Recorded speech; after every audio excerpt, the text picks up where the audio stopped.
So hello everyone, and thank you for joining us today. This is a special session of yoga readers with senior teacher Rita Keller, and she will talk to us today about her journey, both as a yoga practitioner and teacher, and also author of 3 books.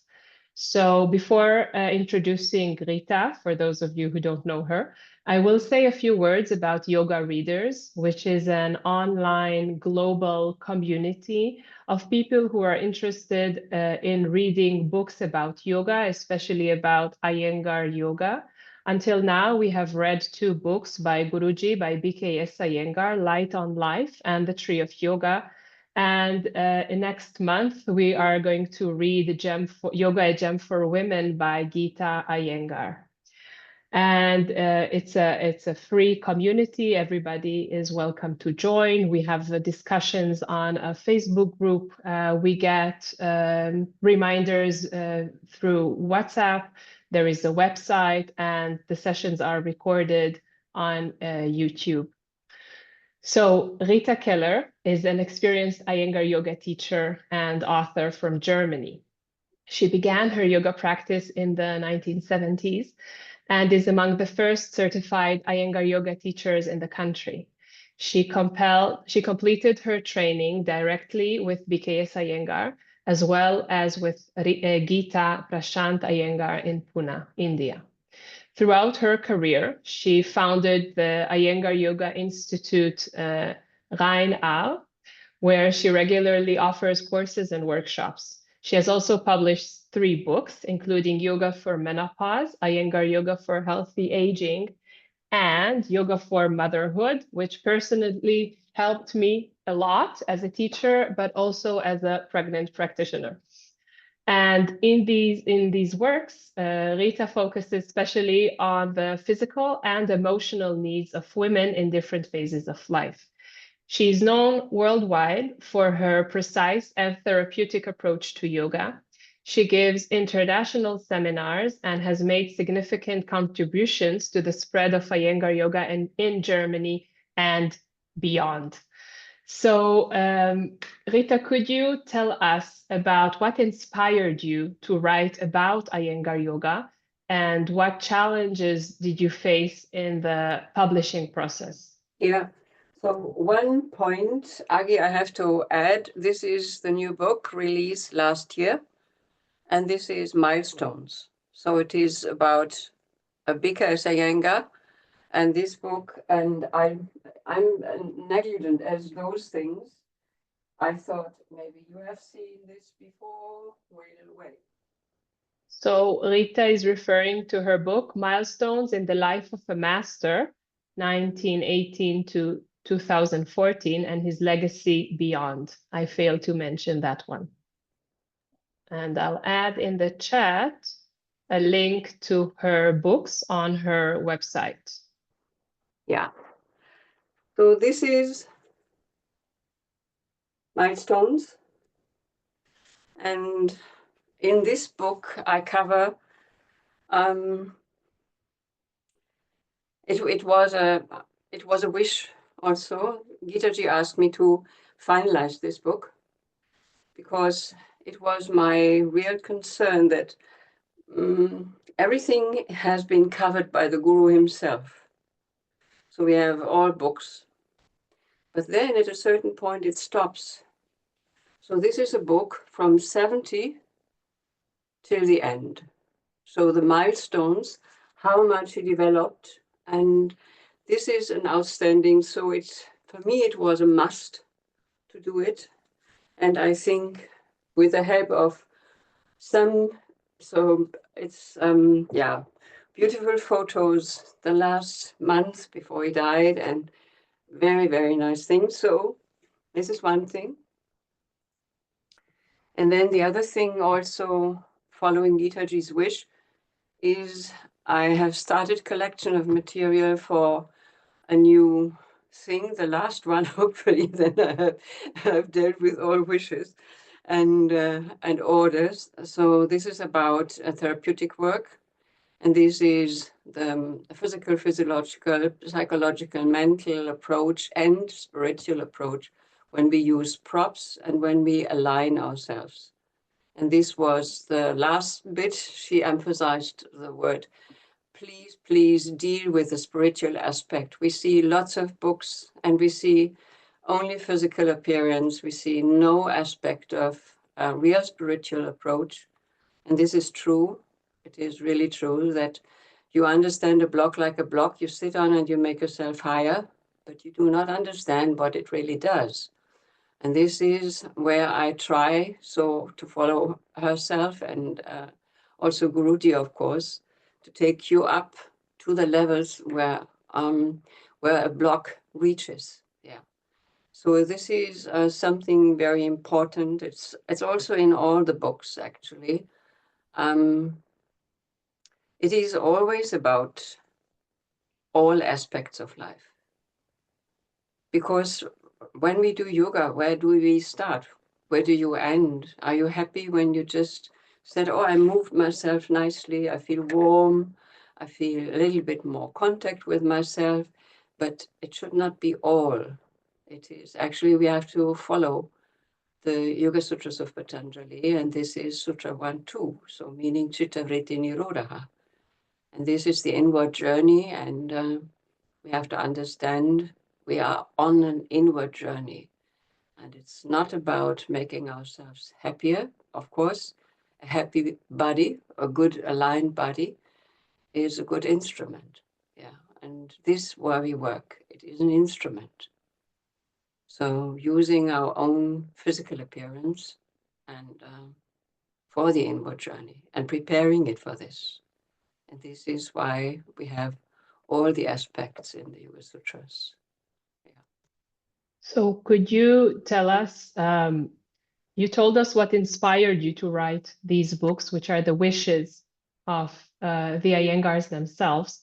Could you tell us about the challenges that you faced during the publishing process, or how easy or difficult it is to take the teachings you got and the ones that you give to your students and then put them into writing? Well, when it was following the women's intensive and I assisted Gita Ji in a normal class, and she said the teachers of the institute who teach at the institute, they should have the chance also to practice in her class. But the Westerners just come and you just eat, eat, eat until you cannot, so you reach the point where you cannot even digest it. But you are never, in the yogic way, you are not, never supporting. But you think of yourself, oh, you have 3-4 weeks here, and let me eat, eat, eat, yeah? But you do not look around. And then I got up and I said, oh, Gita Ji, I think many of us would say we would like to help if we would know how to help. That I would like now to assist you here today in class and offer, of course. I will deal with the medical corner and all others can practice. And so, and it was that very evening, it was, I asked the first one, what is your problem? I have a knee problem. And the next, I said, and your problem? I have hemorrhoids. Oh, and what is the next problem? I have stomach ache. And so it continued. So I had like 6-7 cases. So, and different, different things to do. And at a certain point, Gita Ji said, Rita, may I ask what you do? You give them all different programs? She said, they have different things, Gita Ji. She said, meaning? I said, he has stomach problem, he has hemorrhoids, and he has this and this. Oh, I see. You gave them the different programs now? I said, yes. Is it okay? Yeah, continue. So, and it was a couple of days later, of course, next day I assisted again and so on. And then, so we met after class and we went out. She said, can I talk to you? And I said, yes, of course. Yes, of course. I know your children are a little older, so, and maybe you could really come. I said, that would be one fantastic. I would come, assist you here in the classes and give you more freedom. And she said, no. I think of something else. I think, could you help me to write books. I said, Gita ji, what do you understand by help me? I collect material. No, you're right. You will be the writing person. You will do the things. You are the author. You are my author. Yeah. Oh, she looked at me and she said, will you? I said, can I think about it? No, she said. So I think you are the person who could do it. And and then she said, let's sit, but tomorrow we can meet. Just sleep. And so next day we met again. And she said, when you think of starting books, of course, we think about women.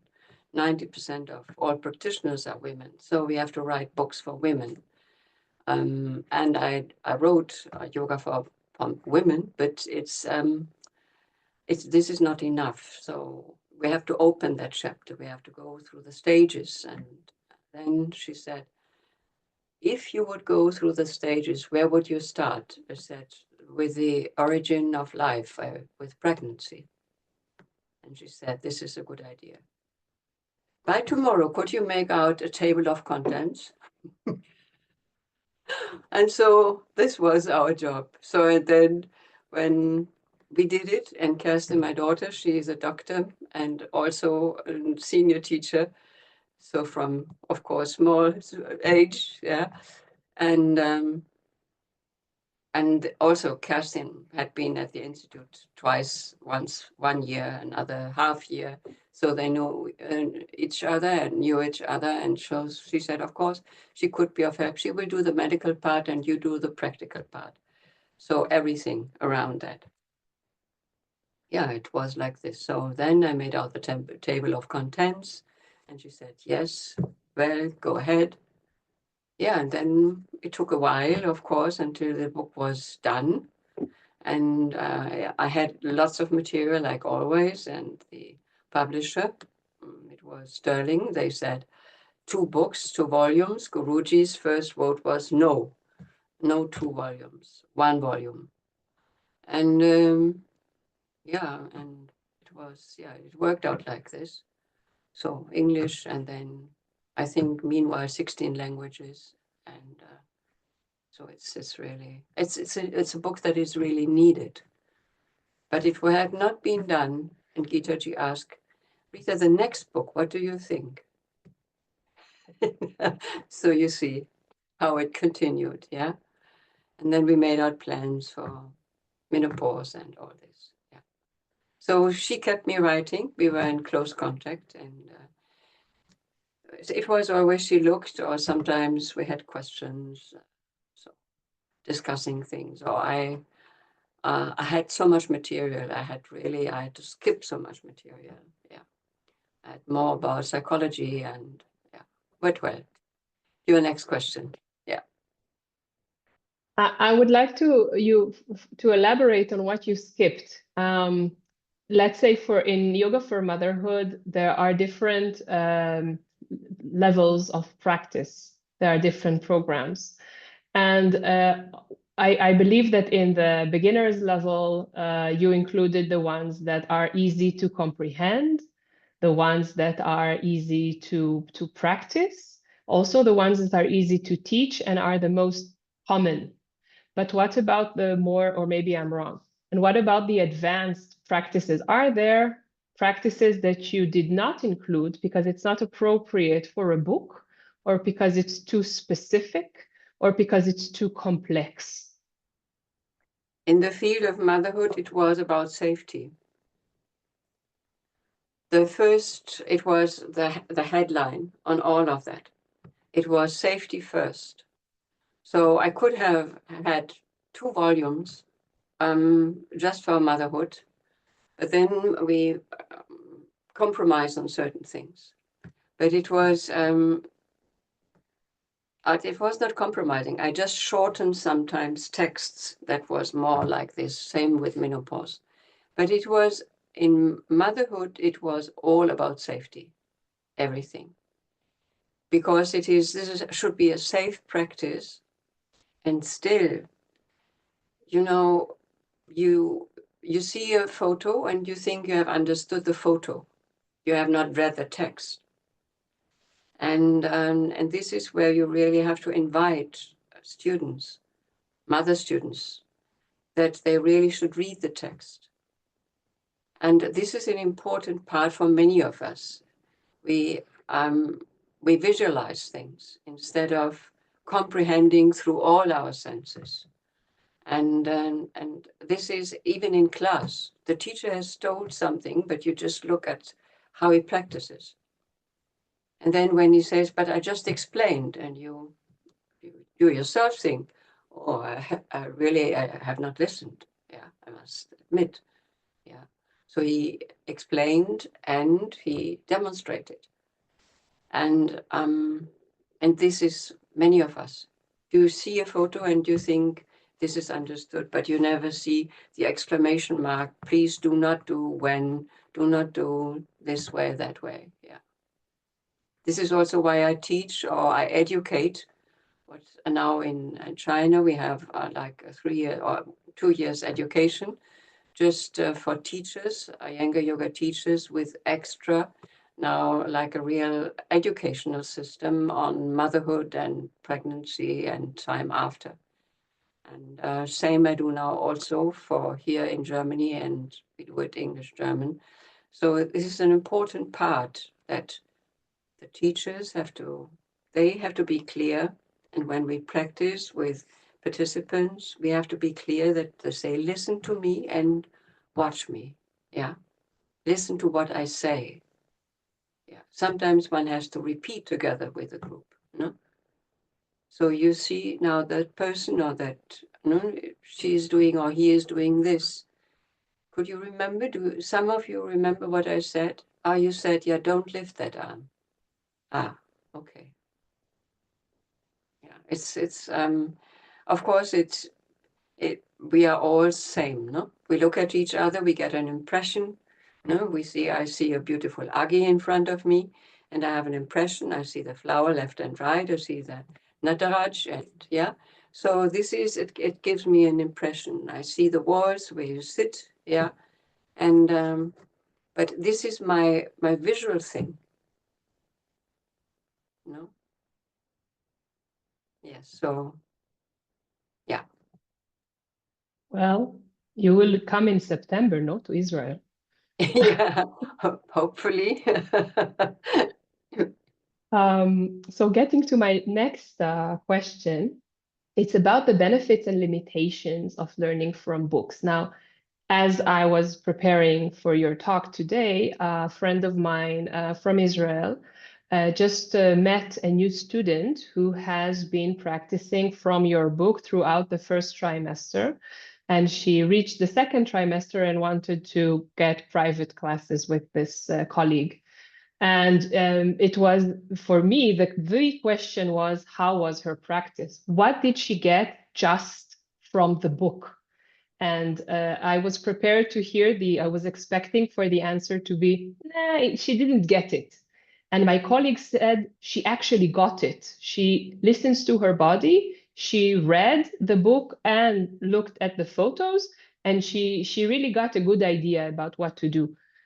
So with this story, I would like to ask you, what do you think about the benefits? So why to create these books, and also about the limitations of learning just from books, so without a teacher? So first of all, I just will recall Guruji's saying, a good book is better than a bad teacher. He always said. So when the book Motherhood was ready, he said, it's a very good book, Rita.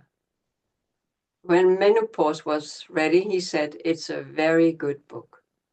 So, and he, of course, I worked in the library, and in the weekends I met with Gita Ji, but throughout the week I was always there. When I had no class, I was sitting there. I had to, gather material from all corners, and he saw me. From time to time, I was scratching my head, especially also with the book Menopause, when Gita Ji was not well, and he said, I think Gita Ji will not be upset, but if you have a question, you can ask me, Rita. And I said, oh yes, if I'm allowed to, yes, of course. And we will inform Gitaji. When she is not well and I'm here, your time here is limited, so we will do like this. And then sometimes it was about the instruction. He always said, when you write, you have to write in that way. And then he always said, what you already do. You have to talk, you have to write into the flesh, into the nervous system of the student.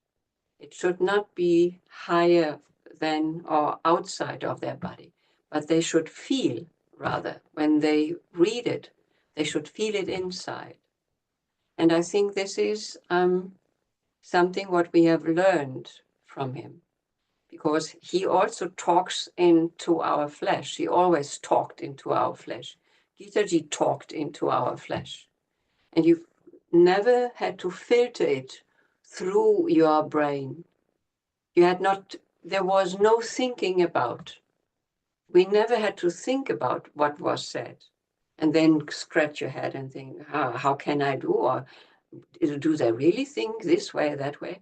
They talked, and this is the language we learned. It's talking into the flesh, directly to the cellular system. It works on that cellular system, the method, and it gives no space for extra thinking. If something in a person comes, then very often, so I heard Gitaji saying, or Guruji saying, you are the problem in your own practice, because you think you have to think about something here, but you have to take it directly. It's the same. You have a good food in front of you, and with each and every spoon of soup, you analyze, what is this? So you will never enjoy. The cellular system will not absorb it. And the Iyengar method works. It works because it works like that. It's really going directly into the cellular system. And a book has to work similarly. And this is most important for all of us, that we have to understand, and this understanding, when it comes, it's good. And so sometimes it's not like this. Some people are always analytical, but they are always critical, and they are their own, probably not their own critics, but at any rate, they're always critical. You talk to a person and you look at the eyes and you think, wow, what kind of filter is there? Yeah. But it's also, don't come too near. Don't go into me. Like the words in our teachings, when it goes directly to the cellular system, then it's not intimate, but it's just feeding directly. Yeah. It's bringing information to the very spot where it should be. Okay, so these books are better than a bad teacher. Yes. I believe I asked you this, this is like exactly 10 years ago when you gave me an interview for my PhD research. And I will ask you again, as you are a seasoned practitioner, and since you have been around Iyengar Yoga since the 70s, how do you think that the approach for yoga for women evolved during the years? I believe it's not the same in 2025 than it was in the 1970s. Well, the thing is, when we look at a society, all books you could see, or almost all books, you could see you could see men doing it. In former times in India, of course, it was done by men, but nevertheless, like when you look at Mysore Palace, the women there also practiced. They also had their elephant ride, and they had these big storms where they could stand and then so elegantly climb, or not even climb, but sit on an elephant. And this was an open area. This was the Maharaja of Mysore was an open man. And even when you see like Melkoti, this wonderful Sanskrit library, so he even transcribed old texts on palm leaves. He himself was into all these things. So this is one part, but usually it is like women, I think, in the West as well. The women, they come together, they do something together when they have a private time. Sometimes if they have good marriages, of course, they can also share with husband. But the thing is that for centuries, not in all, like Meghalaya, all these states where the women, like Meghalaya in the north of India, it's a women's state. They govern, and the men are not allowed to work in the government. They themselves, they govern the whole thing. And also there, it is like it's a society where the eldest daughter will inherit the company of the family or will inherit whatever property is there. And the men are second line. And we have like states like this. We have like societies like this, where women are first. And so somehow things change, but then it comes back to even. So even rights for again and again, women fight for this. And this is, I think it is changing throughout the centuries. But when I see Meghalaya, it was in the book, and then finally so Gita ji, she said, oh, it's even India. I said, yes, it's India. And then it was in the book, we took it out because of the volume. And it was, however, the publisher here in Germany, they took it on their website, and it was there for a year. One could have extra readings of what was not published or what had not been published. So the things are always like, if something develops, like I come from sports, from swimming. So when we were young and we went for competition, if you would have said, I have my period, I cannot swim, I cannot go for this competition.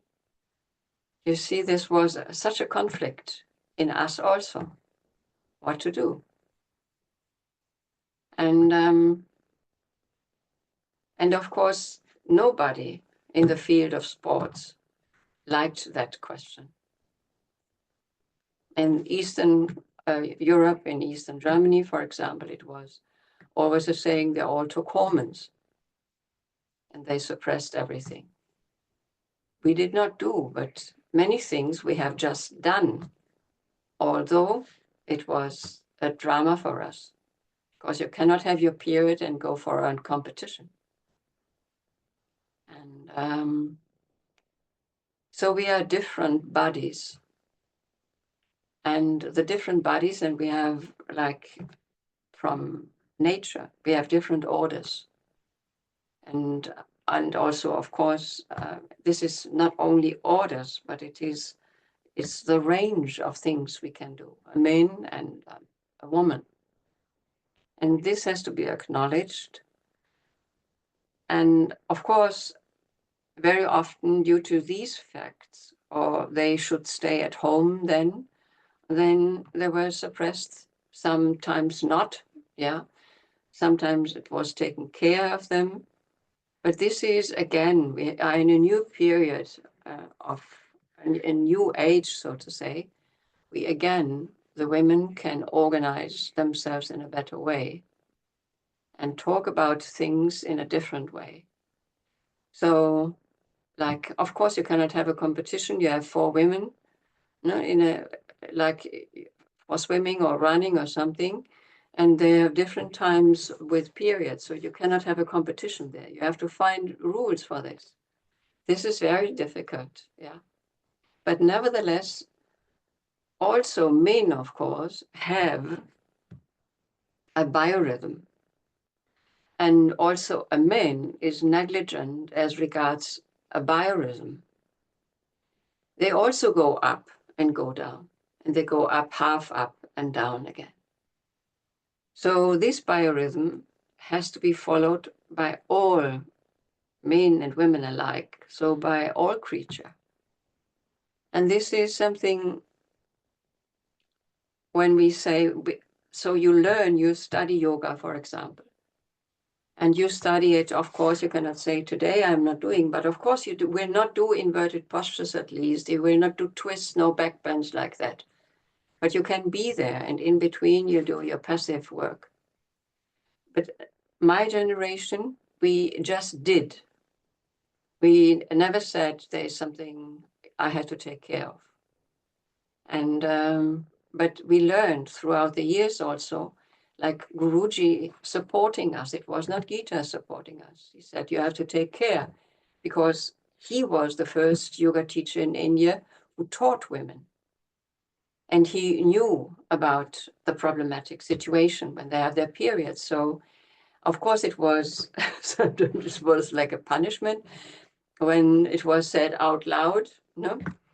Ladies in period, you go into the corner, yeah, meaning, so you have to hide yourself, some people said. But but it was taken care of. And it is important that we as women, we have to find our ways to solve it. No? So when you want to have your practice, good practice, you have to have your monthly cycle, and you have to understand at which point in that cycle do I like backbends? At which point in my cycle do I like twists? If I'm in a learning situation and I'm with a teacher, I can say, sorry, I will not do all postures. Maybe a man will say, how will you learn when you're not doing it? And you say, well, I do it immediately when I'm alone, and I will, or back, and my problem has been solved. Yeah. And you see, sometimes, of course, they are also frustrated then, because maybe they're prepared and they have like 40 students in front of them, or 20, 2 men, 18 women. And the men are sometimes like, it's too much for them to think like in different points in time in that cycle. And this is a complex thing. But if we want to follow Chitta Vritti Nirodha, and this is the aspect, this is the main aspect, the vital aspect of practice, then we have to learn, we have to do it. And this is the next generation now here in front of me.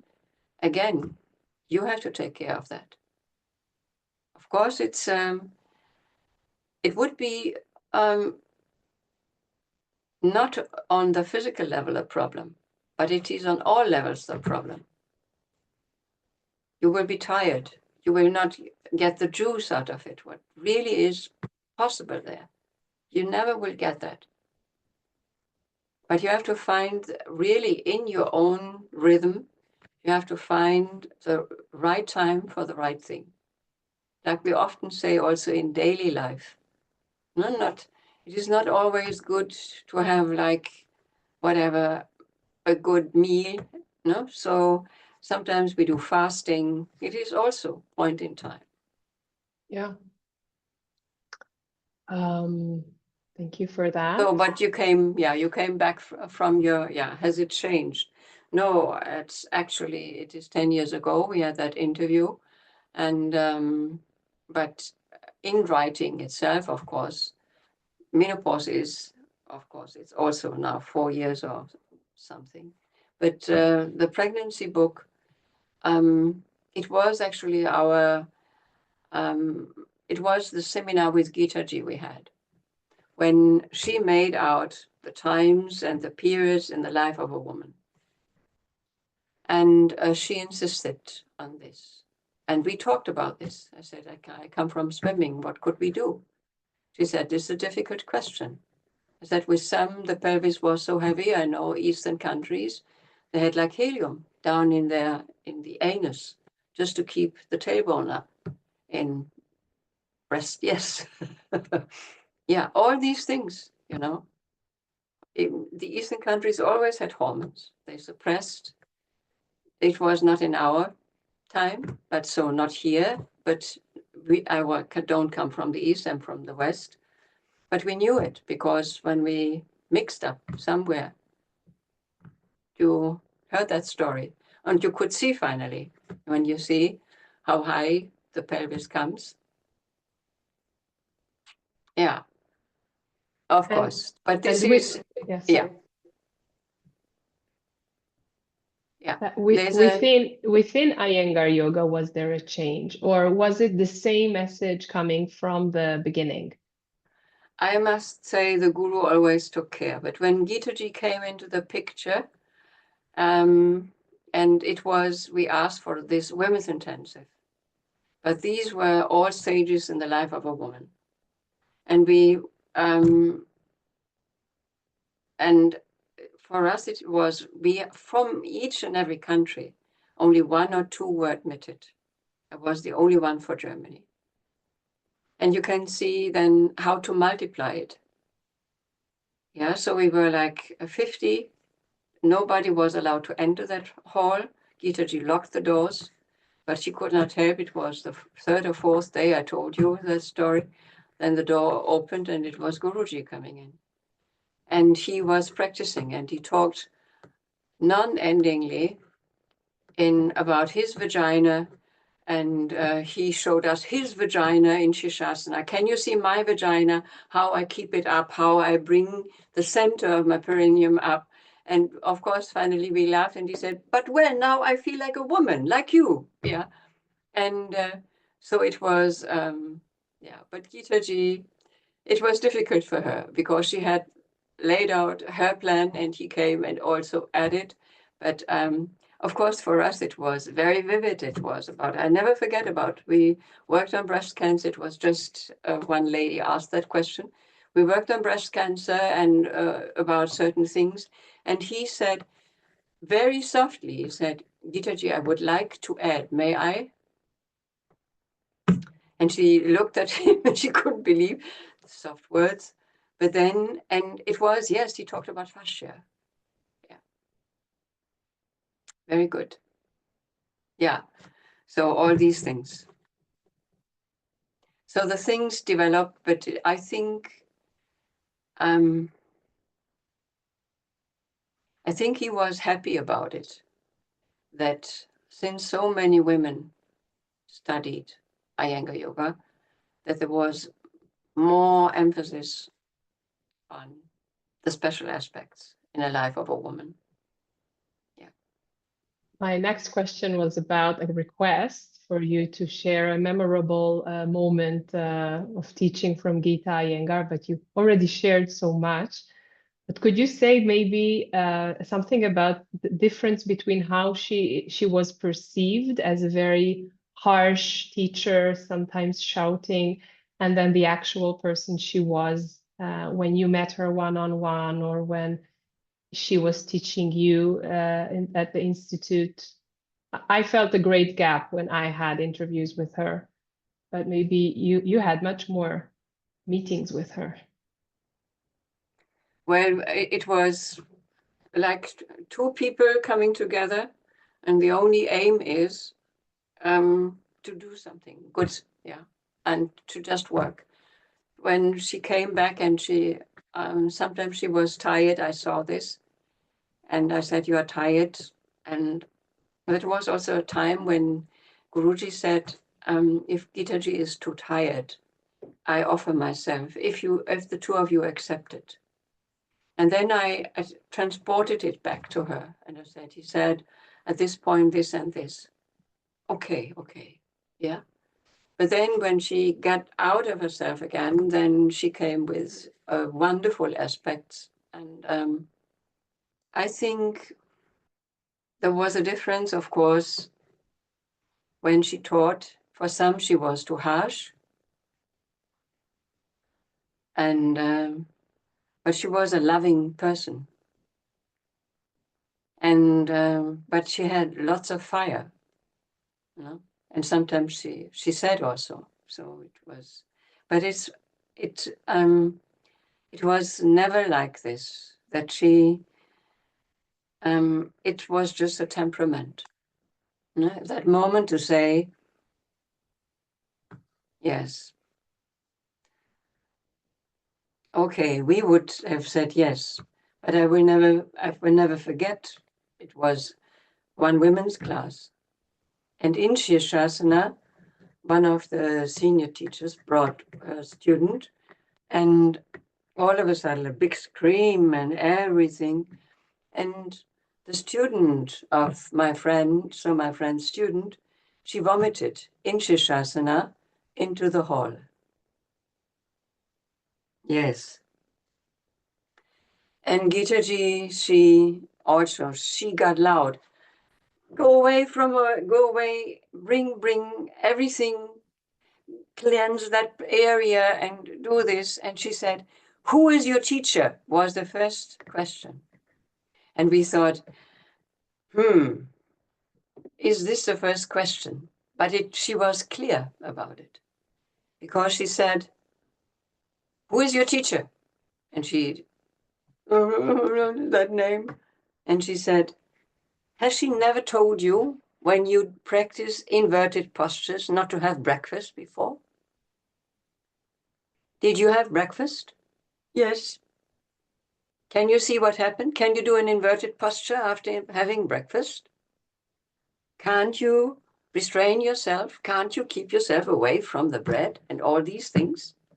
And practice first with empty stomach. And it was a subject. But of course, everyone was, how can she? You know? But it was, just want to say or convey the message. It was not blaming a person, but she always had a message to say. Yeah. And this is what I always felt. Yeah. Sometimes she could have, of course, with her temperament. Some say, oh, she was not very nice with me. But then when you have a second time to think about it, you find something, what you wanted to say. Yeah. Thank you for sharing that memory. Yes. So you talked about the benefits that Iyengar Yoga has for women's life cycles. Could you talk about the misconceptions there are about maybe menstruation, pregnancy, and menopause? Anything that you come across and would like to speak about? Well, one thing is that all these stages are not diseases. And this is also when a woman says, oh, I'm a period. It's not a disease. She should really, you see it in the Jewish society. Here in Cologne, they rebuilt the mikveh. And it is an important part to understand we have the chance to cleanse our blood, to cleanse our system through period. Those who enter menopause, the things they suffer from are the period is no longer. You felt a strong impact, all of them I talked to, especially for menopause. I think I interviewed 300 teachers. And I think almost all of them said the drawback of menopause is not that we have no longer, or the good thing, we have no longer period. It's the drawback. We cleanse our blood, we renew, we refresh our body, and now we have the feeling for years, the blood and our health system stagnates. And we get all sorts of things. All of a sudden, we are faced with breast cancer. We are faced with this and that and that. And this was outstanding. This was outstanding. It is not, I don't feel like a woman anymore.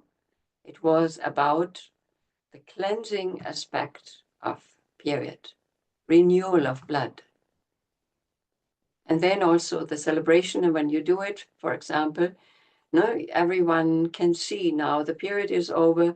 Again, the outer bath comes. Inner bath has taken place, but the outer bath has now to come. And I think we have to work more on this. But since we are part of the men's world as well, this is for some women not the availability, like the sexual availability, or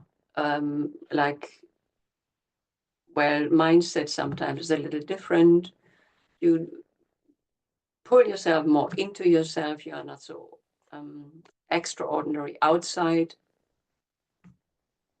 But this is something, as I said, we also have a biorhythm in the men's world. Same thing, 28 days. So around 28 days. We see this the same. It's only that it is not that obvious. They don't have that renewal. Yeah. And this is what, like, almost all complained about it. So I come now to my last question, and then we can open it for the questions from the audience. In your books, you always include philosophy and even Ayurveda and, let's say, the theory of yoga. And I would like to ask you, how do you balance theory and practice when teaching yoga in general, when teaching yoga to women, maybe more theory in specific life stages? How do you go about it? So first of all, Ayurveda is a special subject. And this is when I did Menopause and when I wrote Motherhood. And I came back with Sushruta. And I was sat in the library and I took down the signs of where birth is approaching. And he said, Rita, do you include Ayurveda? I said, yes, sir, because this is part of it. Same elements. Oh, this is wonderful. This is wonderful. Can I read it afterwards? He said, of course, of course. And and Gita ji, she was a doctor for Ayurveda. So I did it without asking her. I just added this because for me it is natural. And since there's nothing better than the Ayurveda explaining nature and nourishing nature. Same we do in yoga, in Iyengar Yoga.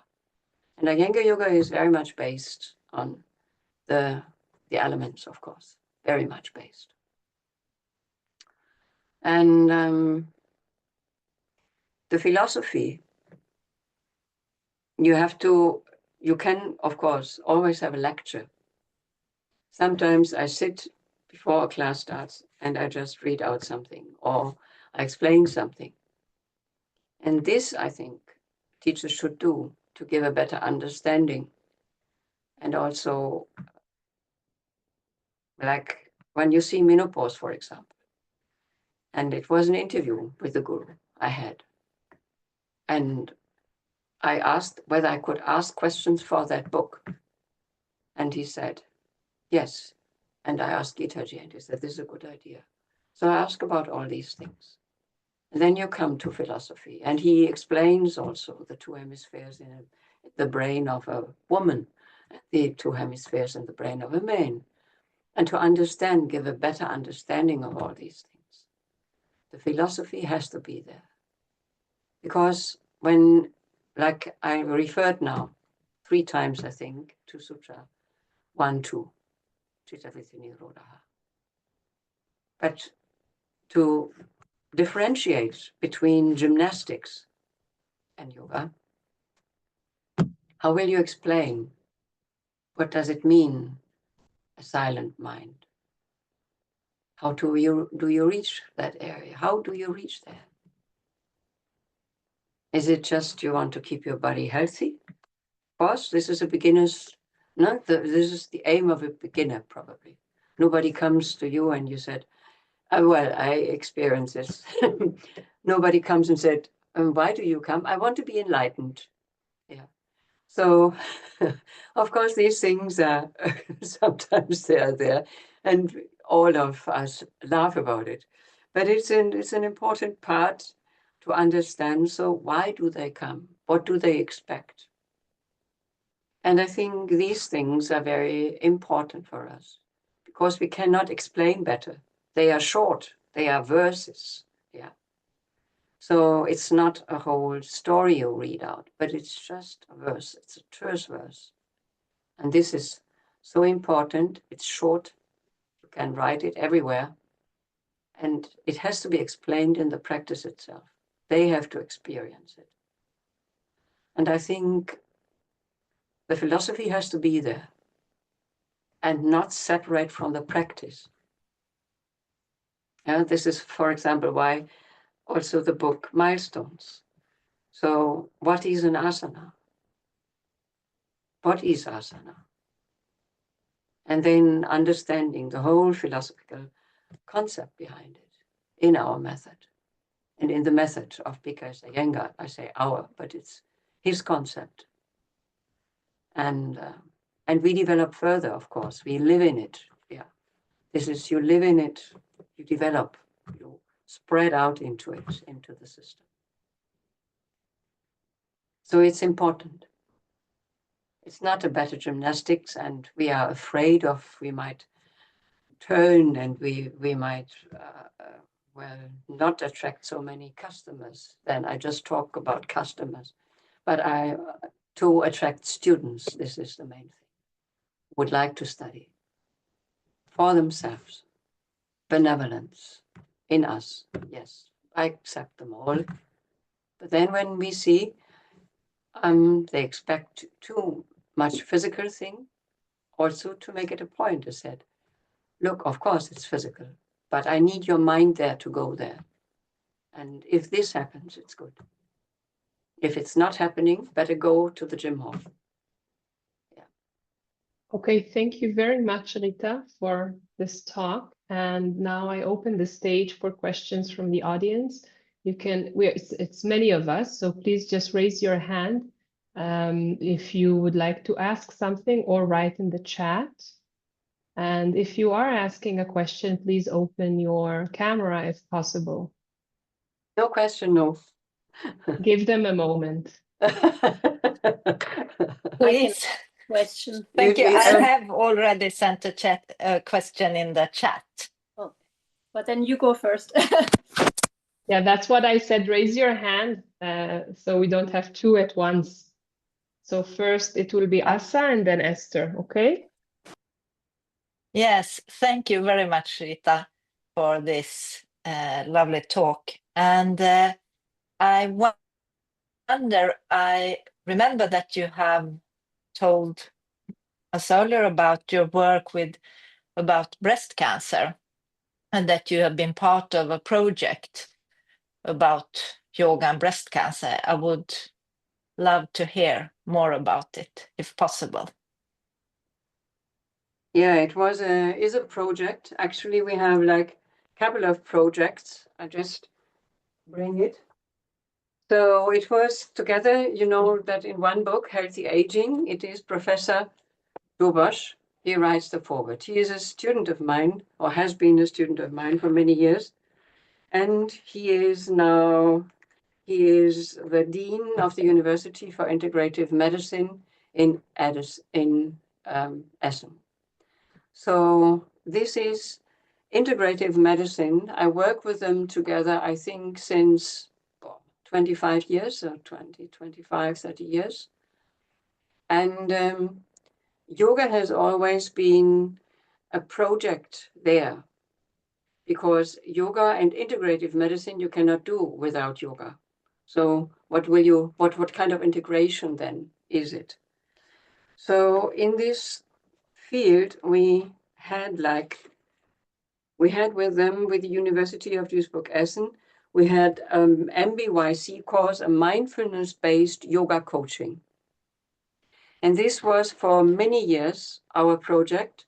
So teachers who had already been certified, so they get a special educational system.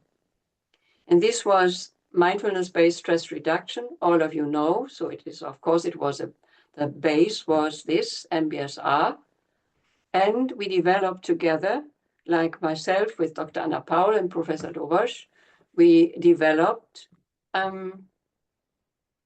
this MBYC, mindfulness-based yoga coaching. And this is, for me, it was a must, because at a certain point, when you talk about, like Agi, we just, how to introduce a student. Then the mindfulness-based yoga coaching means I have time for that student, and I can also, I ask his aims. I ask, why do you come for yoga? And then it is a coaching itself of the student through what I know, what I have learned. And this mindfulness-based yoga coaching leads each and every student, especially also those who come for therapeutic help.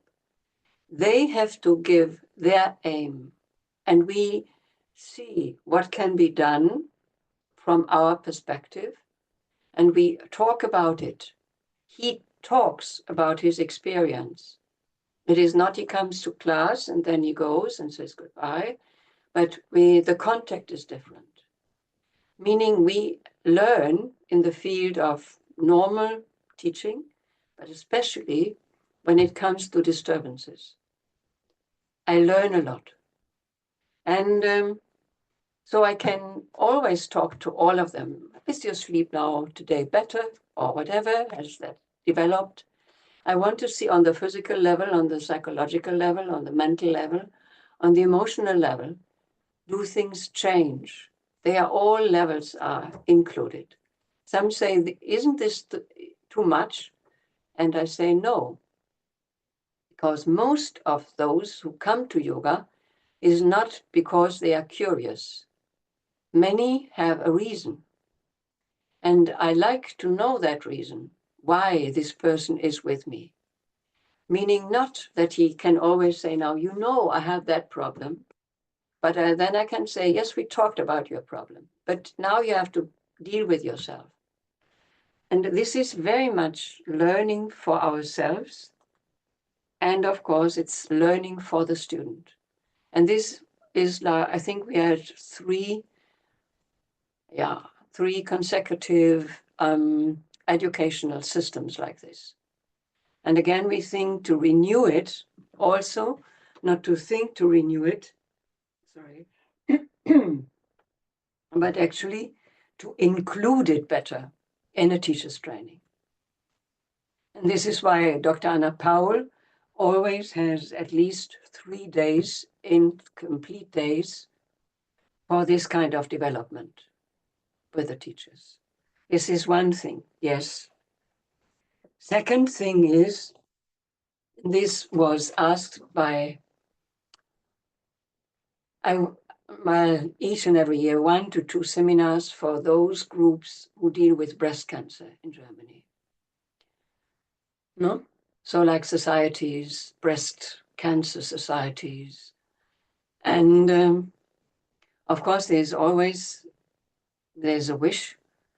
And I had my real problem because I said, I can do this. I was asked by one of the big associations, but I say, I have a problem. I'm not arrogant, to be honest. I'm not arrogant, but I see a limit for those who come from different methods. I can work with Iyengar yoga teachers. I know there is a certain base, but I have a problem with those who have not that background. And so it was like we accepted in the first group, we accepted 3 who had like the Association of German Yoga Teachers and the Alliance here, same number of hours and same this and this. And they had extra teaching since many years with a certified teacher. Still, we found out later, it is even not enough. So we made for them, this is again, it's university Duisburg Essen. It's again, we made out a whole, it was not an ongoing study. We called it ongoing study, but it was like 200 curriculum, 200 hours curriculum. You can see the number even in time-wise. And then is basic studies, then how to teach also. Then, and this was the most important part, they had to come with me into the clinic. It is a breast cancer clinic. And they just had to shadow me there. And I went, so what we will never do again, of course, is this, nowadays I took them for that group, I took them into the intense ward even, I was allowed. And they had just been operated. And I just dealt with a person that had just been, who has just been operated. And I said, what can I do for you? Do you have pain or something? And then I showed them how the Iyengar Yoga can work. And then we went out. Then in the afternoon, we had those who were just under chemo or who had like radiation and all these people. So then I had groups, and they also assisted me in these groups. And it was it's a very good education system. And we built it up very well. And and finally we had a colloquium of 20 hours, and then they were asked and had to show something. But this again was with the University of Duisburg-Essen, and they asked me whether we could have another one. But for me, it is also time absorbing. And let's see, because you have to filter also those who apply for becoming like, it's not a breast nurse, it's a breast yoga teacher. And with our sign, Iyengar Yoga.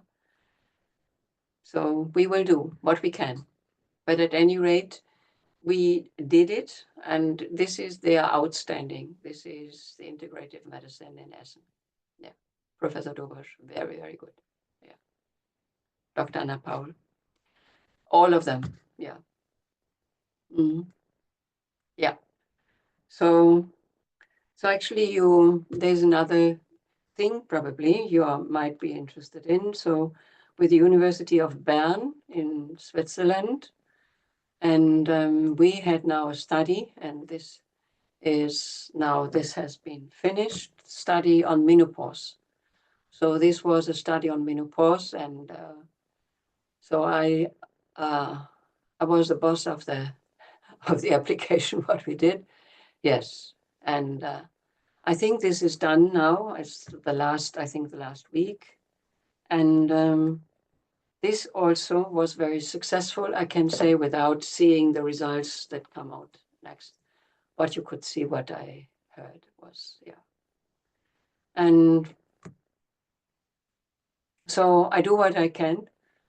So especially for the women, and Gita-ji would have been very happy to see the result. And yeah, it's important.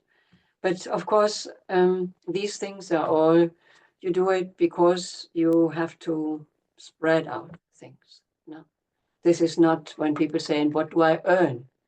I said, well, this comes a second or third point. It's not about earning. Something you have to share. And when I see I could help, like an amputation of a breast, so of course we have to help there. Yeah. And this is our method, the Iyengar Yoga method. That really is able to do. Yeah. This is all wonderful and important work, Rita. Mm-hmm. Could you share with me later the links to these projects that I can send to the participants of the talk? Well, I have to do it from our website, I think, because this is all these things here. This is Duisburg-Essen, and I think it is better. I can ask Dr. Anna Paul whether we submit material. Yeah. Okay. And for Bern, University of Bern. I will keep you informed as soon as the evaluation has been done. Yeah, complete evaluation. It's only when I'm there in the group I can see, okay, sleep has changed, this has changed, this has changed. So, okay, I can see. Yeah. Yeah, So but I write it down. Yeah. we have two more questions from Esther and from Anat. Esther? Second, yeah. I think you have already answered my question in a way, but so it's maybe more an observation now than a question. I was more thinking that maybe sometimes these big teachers like Mr. Iyengar and Gita specifically, that they were also misunderstood often, and that the harshness of the transmission maybe made sometimes people not really look into all that was there, that was offered, or I don't know, it maybe the complexity, the nuance of the subject or something got a little bit, for some people, wasn't so obvious. And I felt that with the stories, with the pictures of the books, that also especially the last one that you showed, that it's also a way to share these personal encounters that you had, and that I feel shines yet another light on their teachings in a more personal way, maybe, so that I feel it's such a great way to share that type of nuanced experience of, okay, maybe there was this harshness, sure, but there were all these things that have been shared with me, and now I pass them on through this medium of a book. And I was just wondering whether that was maybe also part of the motivation to sort of show a different side of these teachings and who these people really were, because it's easy to make them far more one-dimensional than they really were. Does that make sense? Yeah, well, it is something like this. It's, you enter a new continent you have never been to, and you have not understood because you come from a probably democratic country, and you do not understand Guru and Shishya. And you think the Guru stands there and say, "Oh, my student, oh, come, I hug you," and it's and the Guru and Shishya situation is a different one. It is not even like father and mother and you. The Guru and the Shishya, he has to protect himself. And this is how he had to protect himself. Often he said, I had to lift my eyebrows so they saw, keep away from me. So, and this is, the Western world wants to hug, wants to be hugged. In some countries, you get 3 kisses. Some countries, you get 5 kisses when you say hello. A never-ending story. How many kisses you have to give? Like I have one student, he's French. He enters the room, he wants to kiss them all. And he said, "Could you stop that, please? The 10 minutes of kissing." Yeah. And keep that distance, because you want help from me. Don't try to have only love from me. Yeah, but this is so nice. It's nice and French. I said, yes. Do it with your neighbors, with your friends. Don't do it with your yoga teacher, or not even the teacher for French or something. Will you imagine the whole class wants to kiss the teacher? Yeah.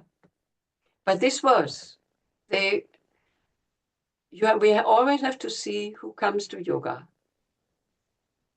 Is it a mature person? Is it a person who has been abused? This is what Gitaji and myself sometimes discussed.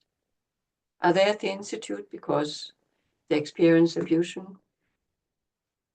So something like abuse, some there, or they come, they had an abortion. and they just want help. And you do not know that point, and I will never forget it. It was a lady in the medical class, and it was the third time she had lost her baby. And not only week 8, but 25, 26 week. And Gitaji said, will you take care of her? And I took care. And it came at a certain point, one of the Indian teachers, she said, oh, you should be stronger. And she pushed her. And it was, my heart almost broke. And I had prepared something for the horse. Gitaji saw this. She came over, she said, Rita, if you think something should be done in a different way, do it, please. What is now the problem? I said, she pushes her too hard. She has to have support. And she said, what would you do? I said, she needs now bolsters here and there and with a trestle. And she said, and why don't you tell her to get the bolster? Do you want me to get the bolster now for you? Of course, this is the right way to teach her. So she was upset that the other one, so around herself, could not see this, but was harsh with her. And she saw the softness that had to be created in forms of bolster, turning that body gently and all that. So, and sometimes she said something like this, they think we are hard. And Guruji always said, we are hard to the disease. We are never harsh with a person. We try to be hard to what they suffer from, but not to them. And this is the difference we have to understand. Yeah, it's an important difference. It's an important difference. Yeah, thank you for sharing. That's a beautiful story. But that's exactly what I mean, that sometimes when you didn't have the chance to experience this, how would you know? And it's so important to learn about all of these very nuanced situations where those people, you can't just box them in and say like, oh, this is, vilify them or something. It just doesn't work, and it doesn't do the subject any justice, so that they were transmitting. So thank you so much.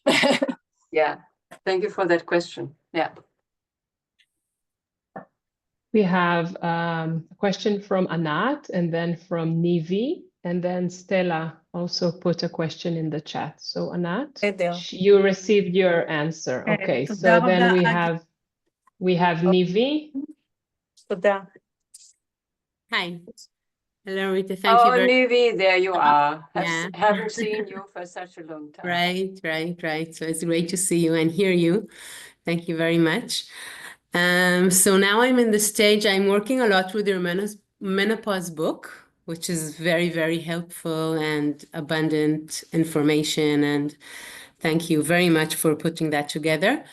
And I recollect something you said about menopause in a workshop you gave for us, but I was not like it was some years back, and you were talking about the transformation. You were quoting Gitaji, I think, that said that like women in menopause have to understand that they kind of have to go through to get out of the menopause like a new person or a different person. That transformation. It's a transformation. Actually, we discussed, and she said she has to get rid of her old skin.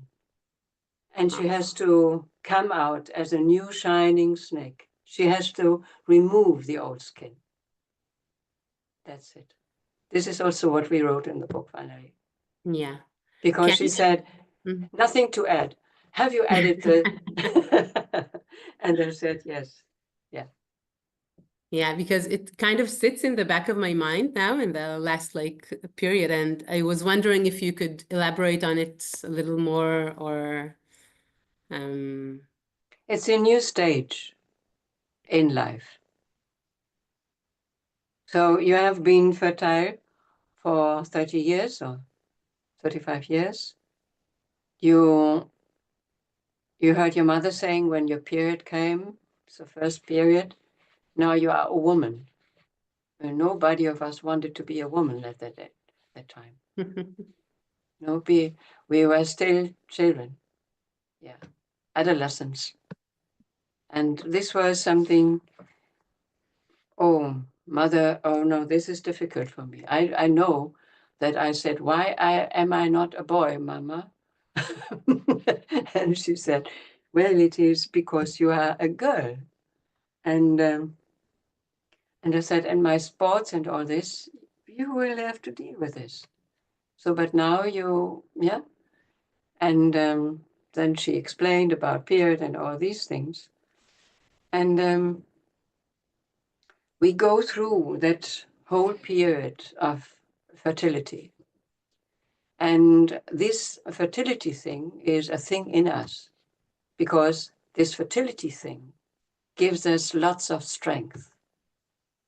We have the hormones that are so strong. We could just pull a tree and just take it out of the soil because we are so strong. Willpower is so strong. We see the drawback sometimes when the hormones change in that cycle. But we see also some weakness coming. But actually the strength is important. Sharp-mindedness, because special hormones. And then you come to that point, everything is like, you know, turning upside down. You cannot believe the world anymore because you do not know why are you're reacting, why do you want to cry, why is this, why is this kind of play in you? But then getting out of that, you have understood this was giving birth to a new personality in you. And this always giving birth is always painful. When we give birth to a child, it's not said it was nothing. It prepared for weeks. We could see it in our face. This is why I put it into the book Pregnancy, for example. When Guruji said, what is this? I said, put the Ayurveda inside, the signs of delivery nearing. And he said, this is good. So to understand that this process is now over. Same for us in menopause.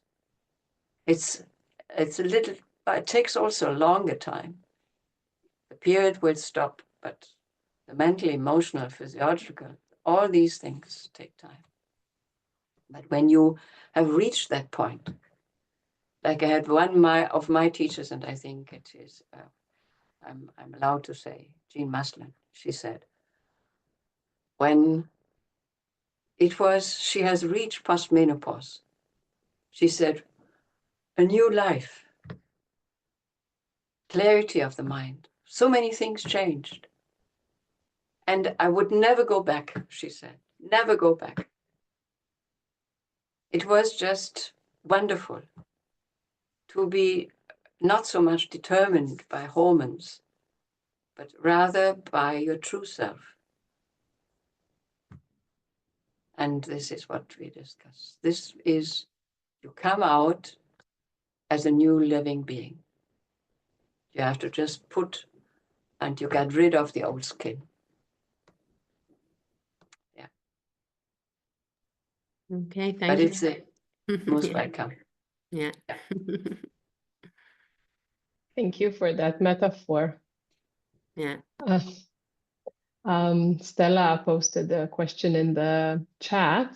She's asking if you would be interested in talking about hip operation students and teachers and their limitations and teachings of asana.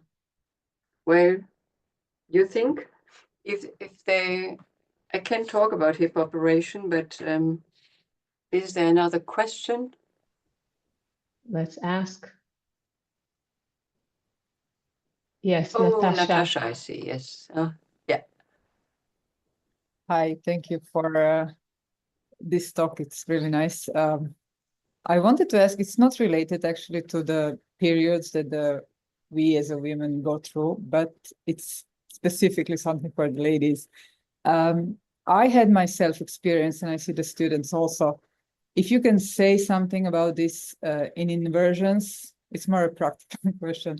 In inversions, when the ladies, they get this, the air gets into the vaginal entrance, and then when they go down, then the air Yes, out, so the passes. parents and everything, So Yeah. why is this happening? And if you can say something about that, please. Yeah, it's a hormonal situation. It's not because something is wrong, but it is like the tissue gets softer. And this allows air to be attracted. So it is attracted when you just think of, so it is a softening actually of the cervix itself and a softening of the neck of the vagina. So now when you go, just see the normal way when you go into Shirshasana, and why is it recommended to go to do Shirshasana till the last moment before delivery? We write, not eat, but do Shirshasana inverted posture before. Why is it so? Can you, Natasha, I think you have an answer for this. All of you have an answer. Why are the inverted postures so important? Well, the baby, you're speaking about pregnancy. Did you ask that, right? Yes, to keep the baby down and everything. That's my understanding. Yes. So actually the pelvic floor gets like stabilized, strong, and lifts the whole uterus inside up, including the baby. So the whole system, arteries, everything, like vessel system and the legs can rest, because everything, lymphatic system, everything goes down to the heart. But also my pelvic floor goes down to the heart. And it whatever that area, the muscular area in that pelvic floor itself, they suck up, including air, if it is. Yeah. When you go down and you stand and the internal lift has gone, this is important. I say one more time, the internal lift has gone. You stand and then the air can just go out. So it's the question. So when you are strong enough to really do it with your energy of the inner thighs and outer thighs, and you lift up, the things will not happen. But if you keep that area soft, and it just rests and is lifting a little bit inside, then we have the problem that air gets sucked in. The same tissue has not been sharpened or contracted or is not strong. They go down, they stand. The lift of the pelvic floor goes again, and whatever has been pulled in goes out. Yeah. For this reason, we use blocks and belts and all these things. Thank you so much. And also learning a deep inward rotation of thighs. Yeah. Okay, thank you. Thank you, Natasha. Rita, another question came up in the chat by Jade Elizabeth. Is there a difference between practicing during a natural menopause and a menopause brought on by a full hysterectomy due to ovarian cancer? I would now say with Gitaji's word, why? No. Of course, you have a complete hysterectomy. Okay.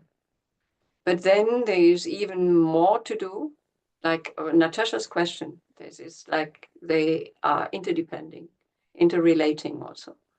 So it is an important part to understand if my practice I lost due to whatever disease, or sometimes people say, or women say, oh, let me get rid of the whole stuff. I don't want to be reminded that I have something like this. So at any rate, the hysterectomy is there due to whatever reason.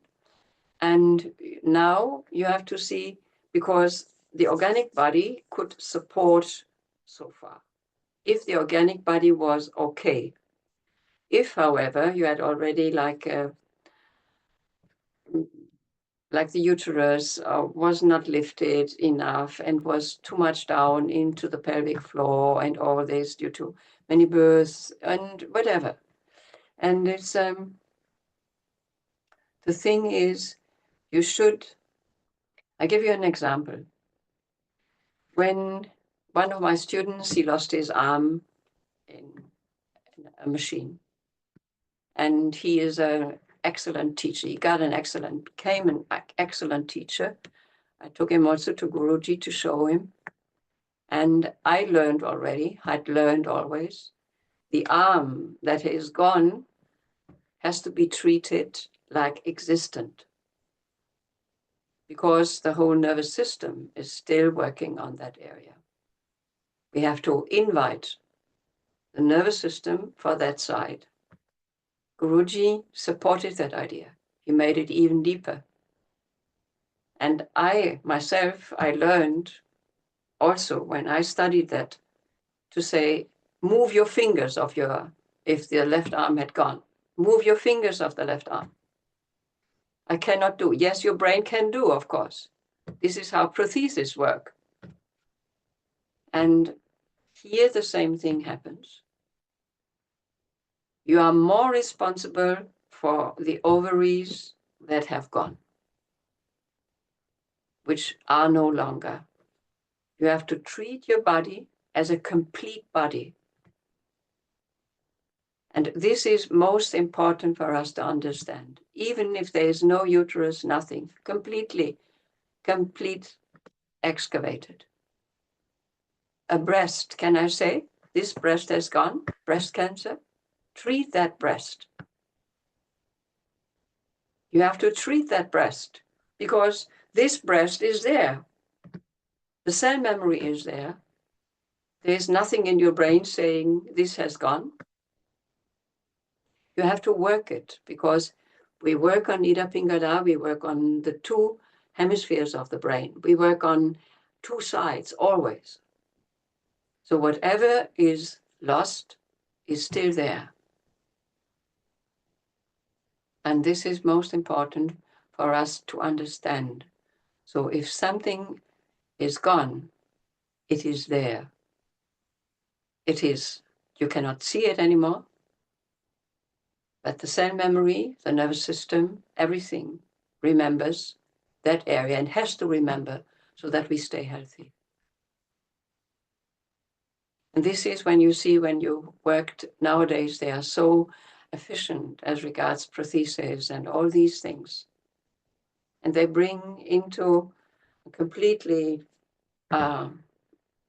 amputated arm. They bring complete amputation. They bring a device inside. So, and you learn with the nervous system to work on this. It has to be relearned. This is the same for our organic body. You have to create the same space. You have to create the same support. You have to have the same love because it was good with you for so many years in your life. So this has to be with you, complete inner upliftment. And this is most important for us to understand. You cannot say, I'm without it. The memory is, the cell memory is not only there, but the cells, their cells are still working there. Yeah. So don't say, I'm half a woman. Yeah. This is, okay. So understanding has to come from there. Will you ever forget a person you loved and was with you and died? It's still there. Maybe you talk even to that person. I could imagine. Yeah. So it's part of us. And we are a very complex system. The human system is very complex. Thank you, Rita. And I invite the participants now to open the cameras and unmute and just thank Rita for her time, for her sharing her wisdom and precious memories from Guruji and Gitaji. Thank you. Thank you very much. Yes, thank you. It was very nice. Thank you so much. And thank you, Agi. Thank you. Yes. Thank you, Rita. Thank you very much, Thank Gita. you. Thank you, Rita. Yeah. Thank you. Thank you. Thank you. Thank you. All the best. Thank And you, meet Rita, for the somewhere. igniting thoughts. Yeah. Very nice. Thank you so much. Thank you so much. Thank Yeah. you. Appreciate your wisdom. Thank you so much. Thank you very Thank you all. Agi, thank you. And thanks, Agi, for organizing this. you. Yes. Thank yes. you, Agi. You were the best. Thank you from Malaysia. Thank you. Oh, Malaysia. Yes. Teresa. Yeah. Thank you very much. Yeah. Thank you. It was very Thank nice. you. And goodbye. Bye. Goodbye. Goodbye. Goodbye.